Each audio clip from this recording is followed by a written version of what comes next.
పిల్లరా మరొకసారి ప్రభు యేసుక్రీస్తు నామములో మీ అందరితో ఏ విధంగా మరి కొద్దిసేపు సహవాసం చేసి మరొక విషయమే ఆలోచించడానికి ఆయన ఇచ్చిన అవకాశాన్ని బట్టి దేవుని స్తుతులు చెల్లిస్తున్నాను. ఒకసారి రక్షణ పొందిన వాడు రక్షణను పోగొట్టుకుంటాడా అనే ప్రశ్న చాలా ప్రాముఖ్యమైన ప్రశ్నగా ఈరోజు అనేకులు వేస్తూ ఉంటారు. కొందరు అంటారు రక్షణ పోతుంది అంటారు, కొందరేమో రక్షణ పోగొట్టుకుంటారు అంటారు, కొందరేమో రక్షణ పోదు అంటారు. దీని విషయమై కొంచెం ఆలోచించేద్దాం. ఫస్ట్ మనం తెలుసుకోవాల్సింది, ఒకటి రక్షణ పొందిన తర్వాత అతడు వాక్యానుసారంగా నిజంగా రక్షణ పొందాడా, లేకపోతే రక్షణ పొందినట్లుగా మత సంబంధంగా సంఘ సంబంధంగా ఆచారాలు ఏదో రావటము, ఒప్పుకోవటము, బాప్తిసం పొందటం, సంఘంలో చేర్చబడటం ఇలా చేశాడా, లేక అంతరంగ మార్పు నుండి తిరిగి జన్మించిన అనుభవంతో రక్షించబడ్డాడు. ఈ రెండు విషయాలు తేటగా చూసుకోవాలి. మత సంబంధంగా కూడా రక్షించబడ్డామని చెప్పుకుని బాప్తిసం పొంది వాళ్ళు ఒక్కొక్కసారి కొన్నిసార్లు ఏం చేస్తారంటే క్రమాలు బాగానే ఉండి నెమ్మదిగా వాళ్ళు రాలిపోతారు. అందుకే ప్రభువు రాతి నేలబడిన విత్తనం గురించి చెప్తాడు, అది మొలకెత్తను కానీ దానికి వేరు లేనందున అది ఎండిపోయాను అంటాడు. అట్లాగన్నమాట. మరి కొంతమంది రక్షణ పొందుతారు, బాగా ఆత్మీయంగా ఉంటారు. కొంతమంది మరి వాళ్ళ కుటుంబ పరిస్థితులు, జీవన పరిస్థితులను బట్టి నెమ్మదిగా విశ్వాసం కోల్పోయి డ్రాప్ అయిపోతారు. వాళ్ళ గురించి ప్రభు ఏం చేశాడంటే ముళ్ళ పొదల్లో పడిన విత్తనం అని ప్రభు చెప్పాడు. రక్షణ అట్లా మనం చూసినప్పుడు కొన్నిసార్లు వాక్యం వింటారు, ఆసక్తిగా ఉంటారు, కొంతకాలానికి వాక్యాన్ని మర్చిపోతారు అనేది కూడా ఉంది. అది త్రోవ పక్కన విత్తనం అండి. ఏదేమైనా కానీ చివరికంటే ఫలించిన వాడే గొప్పవాడు అనేటువంటి మర్మమైన ఉపమానంలో మనం చూస్తాం. అందుకే రక్షణ పొందిన వాళ్ళు కొన్ని విషయాలు తెలుసుకోవాలి. ఈ రక్షణ ఇటువంటిది అంటే హెబ్రీ పత్రిక 5:10 నిత్య రక్షణ అంటాడు. ఆయన నిత్య రక్షణకు కారకుడు. ఆయన కొంతకాలం రక్షణ కోసం కారకుడు కాలేదు. ఈ మాటను మనం అర్థం చేసుకోవాలి. అలాగే యెషయా గ్రంథం 35:10 అంటాడు, నిత్యానందం వారికి ఉన్నది అంటాడు. నిత్యానందం తాత్కాలికమైన ఆనందం కాదు. 61:7 కూడా ఇదే మాట అంటాడు యెషయా గ్రంథం. మరి అలాగే మనం చూసినప్పుడు యెషయా గ్రంథంలోనే ఇంకో చోట నిత్య సంతోషం అంటాడు. 51:11 ఇలా మనం చూసుకుంటూ పోతే దేవుని వాక్యం ప్రకారం నిత్య రక్షణ నిత్యానందానికి నిత్య సంతోషానికి దారి తీస్తుందనే విషయం. నిత్య సంతోషం నిత్యానందం అంటే నిత్యం ఉండేది. అంటే ఈ ఆనందం ఎటువంటిది అంటే తన్నులు తిన్నా సంతోషపడ్డారు అని అపోస్తల కార్యం 5వ అధ్యాయంలో ఉంది. అలాగే మనం చూసినప్పుడు వాళ్ళు ఏ విధంగా ఉన్నా కానీ వాళ్ళు ఆనందించారు, శ్రమల్లో కూడా ఆనందించారని అపోస్తల కార్యం సాక్ష్యం ఇచ్చింది. వాళ్ళు సంతోషంగా మరణానికి అప్పగించారు. అంటే నిజంగా రక్షించబడిన వాడు శ్రమలకు కానీ కష్టాలకు కానీ వెనక్కి తీయడు అనేటువంటి విషయం అక్కడ బైబిల్ చెప్తుంది. అంటే వాళ్ళు రక్షణ పోగొట్టుకోలేరు, రక్షణ కోసం ప్రాణాలు పెడతారు. ఒకని ప్రాణం పెట్టడం ద్వారా అంటే క్రీస్తు ప్రాణం పెట్టడం ద్వారా రక్తంలో కడుగుబడినటువంటి వారు, తిరిగి జన్మించిన వారు తమ ప్రాణం పోయినా కానీ రక్షణ పట్టుకుంటారు. అది నిత్యమైన సత్యం. అది మరి కొంతమంది జారిపోతున్నారంటే వాళ్ళు క్రీస్తు కంటే మరొకళ్ళు దేన్నో ప్రేమించారు కాబట్టి జారిపోయారు. అంటే అర్థం ఏంటంటే క్రీస్తు కంటే మరి ఎక్కువగా ప్రేమించేది ఏంటంటే, ఇప్పుడు సపోజ్ మనం ఆలోచించినప్పుడు ఇది ఆలోచించాల్సిన విషయం. అందుకే ఏం చేయాలంటే రక్షణ అనేది నిత్యం నిలబడేదే కానీ పోయేది కాదు. ప్రభు నిత్య రక్షణకు కారకుడు ఆయన అన్నది. మరి కొంతమంది పడిపోతున్నారు కదండి అంటే వాళ్ళు అంతరంగంలో మార్పు నొందిన వాళ్ళు కాదు. తాత్కాలికంగా మార్పు నుండి పై కనపడి కొంతకాలానికి వాళ్ళు మారిపోయే మనుషులు. వీళ్ళ విషయం మనం ఆలోచించేయాలన్న వీళ్ళ విషయం మాట తీసుకోవచ్చు. కాబట్టి రక్షణ పోతుంది అనేటువంటిది అర్థం లేనిది. నిత్య రక్షణకు ఆయన కారకుడైతే కొంతకాలం రక్షణ కారకుడు అనే మాట వాక్యం మార్చి రాయాలి. వాక్యం తప్పు కాదు కదా.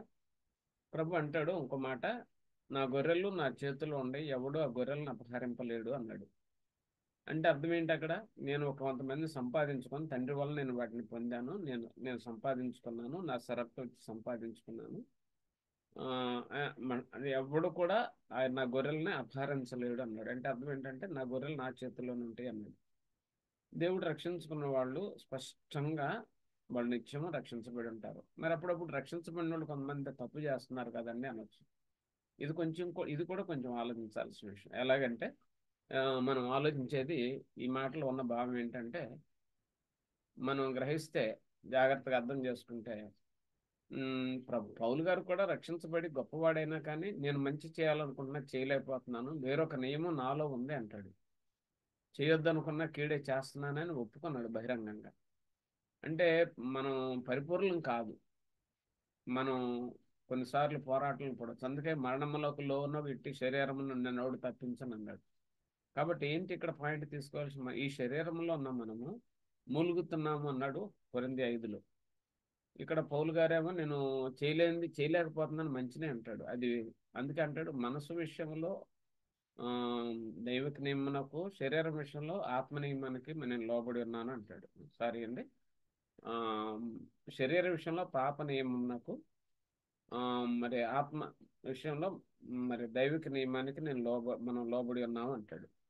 ఈ శరీరం ఉన్నప్పుడు ఆ యొక్క శరీరము మరి వాస్తవానికి సిలువలో మరణానికి అప్పగించబడి చనిపోయిన ప్రభువుని అంగీకరించినప్పుడు మనం కూడా ఆయనతో కూడా సిలువ వేయబడ్డామని మనం మన శరీరాన్ని బాప్తిసం ద్వారా పాతి పెట్టేసామనే విషయం మర్మంలో చాలా మంది ఎదగరు. ఇంకా మనుషులమే అనుకుని ఏ మరి పొరపాట్లు చేసేవాళ్ళు ఉంటారు. బుద్ధిపూర్వకంగా పాపం చేయడని కూడా యోహాను 3వ పత్రికలో అన్నాడు. వాడు పాపము చేయుడు, పాపం చేయగలడు, ఎందుకనగా వానిలో బీజము నిలుచుంది. మరి చేసినవాడు ఎప్పుడన్నా పొరపాటున ఏదైనా ఒక్కసారి ఒక జస్ట్ లైక్ దావీదు ఒకసారి పాపం చేశాడు, దాన్ని కాపాడడం రెండుసారి చేసి తర్వాత పశ్చాత్తాపడ్డాడు. ఒక్కోసారి పడిపోవచ్చు, కానీ బైబిల్ గ్రంథంలో అంటాడు నీతిమంతుడు అంటే దేవుని చేత తీర్చబడినవాడు 7 మార్లు పడినా లేస్తాడన్నాడు. అంటే అర్థం ఏంటంటే మాటి పడిపోమని అర్థం కాదు. అక్కడ నీతిమంతుడు లేస్తాడు కంపల్సరీ. ఎందుకంటే వాళ్ళలో పరిశుద్ధాత్ముడు రక్షించబడిన తర్వాత నివసం చేస్తున్నాడు కాబట్టి, పాపం గురించి నీతి గురించి ఒప్పింపజేస్తాడు కాబట్టి పాపంలో నివసించలేడు. అందుకే రోమాపత్రికలు అంటాడు పాపము వారి మీద ప్రభుత్వం చేయదన్నాడు.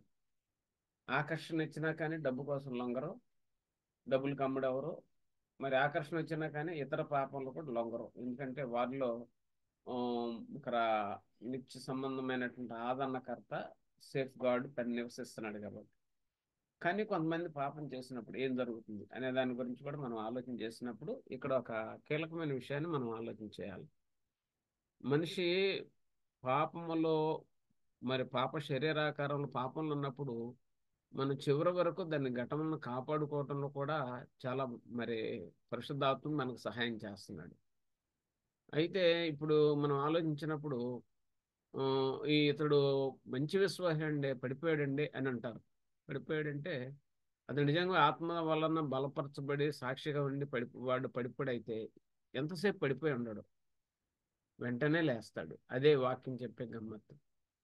బిల్లిగ్రామ్ గారు దీని గురించి ఒక మాట చెప్పారు. అదేం చెప్పారంటే గొర్రెని పందిని రెండింటినీ వ్యాపారి కొనుక్కొని తీసుకెళ్తున్నాడు ఒక వ్యాన్లో.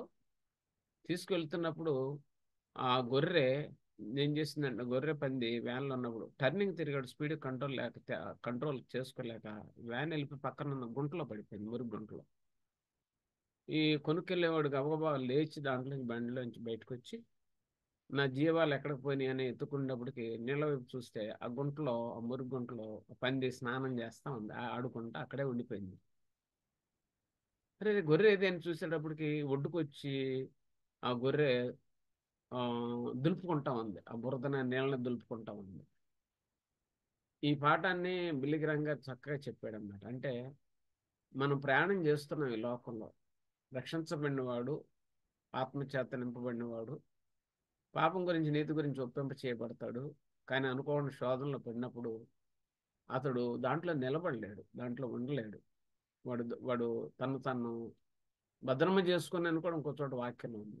తను కాపాడుకుంటాడు, లేదా బయటకు వస్తాడు, దులుపుకుంటాడు. ఎందుకంటే అతనికి మంచి చెడు వాక్యం తెలుసు. కానీ ఇక్కడ మీరు చూడండి, దేవుని యందు ప్రియులారా, ఈ పంది ఉంది అక్కడే స్నానం చేస్తుంది. అదే రక్షణకనే తేడా. అందుకే ప్రభు కూడా మనం గొర్రెల్లో అన్నాడు కానీ పందులు అనలేదు.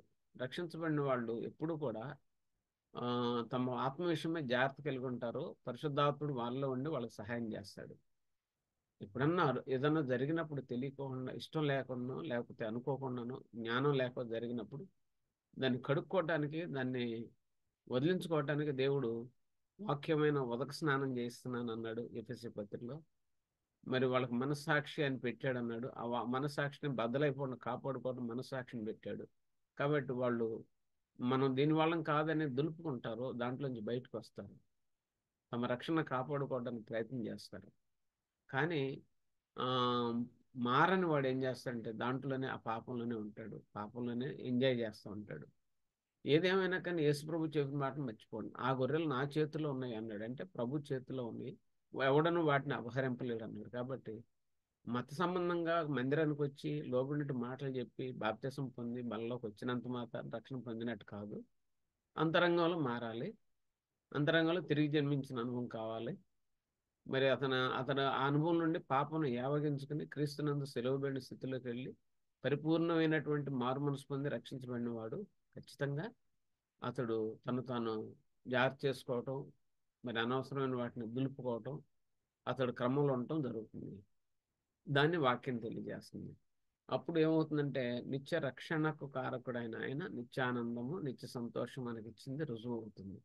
అంతేకాని పడిపోయి రక్షించబడినోడు పడిపోయాడు, ప్రభు రక్తంలో కడుగుబడినోడు పడిపోయాడు అనే మాట, వాళ్ళ లోకంలో కలిసిపోయాడు అనే మాట ఉంది. లోకంలో కలిసిపోయింది ఎవరయ్యా అంటే వాళ్ళు పూర్తిగా కడుగుబడినోళ్ళు కాదు, వాళ్ళు పూర్తిగా తిరిగి జన్మించిన వాళ్ళు కాదు, నామకార్థంగా కలిశారు. కొంతకాలానికి వాళ్ళ రంగు బయటపడింది, వాళ్ళు లోకంలో కలిసిపోయారు, వాళ్ళు రక్షించబడిన వాళ్ళు కాదు. ఈ విషయాన్ని మనం తెలుసుకోవాలని తెలియజేస్తున్నాను.